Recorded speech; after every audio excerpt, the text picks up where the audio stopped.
Hello everybody and welcome back to another episode in Job. This will be Job chapter 7.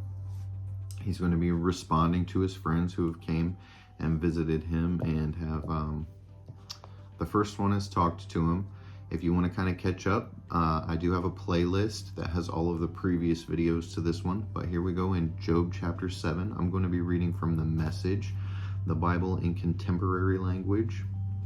I have read this in the King James Version, the New King James Version, the ESV version. I've read Job several times. I feel like in the contemporary language, these conversations back and forth between Job and his friends are a little bit easier to understand, a little bit easier to break down. So we're going to go ahead and get started. Job chapter 7. Human life is a struggle, isn't it? It's a life sentence to hard labor, like field hands logging for quitting time and working stiffs with nothing to hope for but payday.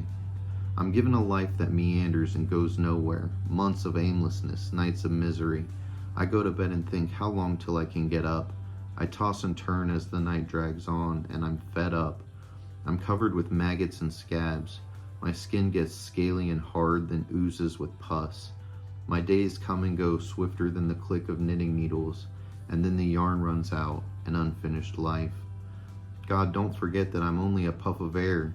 These eyes have had their last look at goodness, and your eyes have seen the last of me. Even when you're looking, there will be nothing left to look at.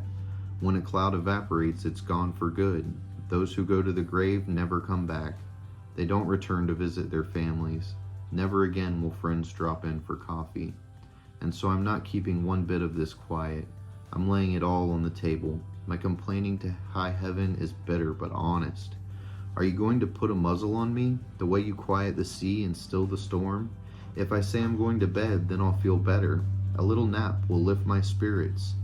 You come and so scare me with nightmares and frighten me with ghosts that I'd rather strangle in the bedclothes than face this kind of life any longer. I hate this life. Who needs any more of this? Let me alone. There's nothing to my life. It's nothing but smoke. What are mortals anyway? That you bother with them, that you even give them the time of day, that you check up on them every morning, looking in on them to see how they're doing. Let up on me, will you? Can't you even let me spit in peace? Even suppose I'd sinned, how would that hurt you? You're responsible for every human being. Don't you have better things to do than pick on me? Why make a federal case out of me? Why don't you just forgive my sins and start me off with a clean slate? The way things are going, I'll soon be dead. You'll look high and low, but I won't be around. So Job is talking to his friends, but in the grand scheme of things, he's talking to God, and his friends are just there kind of listening in. But he's got it right here. Even suppose I'd sinned, how would that hurt you? You're responsible for every human being. Don't you have better things to do than pick on me? Why make a federal case out of me? Why don't you just forgive my sins? Job, you haven't asked for any forgiveness. And I believe that that's because to your knowledge, you haven't sinned. You don't know why this is happening to you, so you can't ask for forgiveness for a sin that you don't know that you've committed. You could ask for forgiveness. You could say, God, please forgive me for any sins that I've unknowingly committed. But I think Job knows that he didn't commit a sin. And he just doesn't understand what's going on. Up at the top, he asks, are you going to put a muzzle on me, basically to shut me up? And the answer's no, not yet.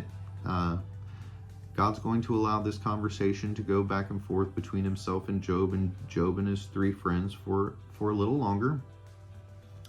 Bildad is the next one of Job's friends who's getting ready to talk. We're going to get into that into the next video. I try to keep these under 10 minutes. Between 5 and 10 minutes is what I'm shooting for.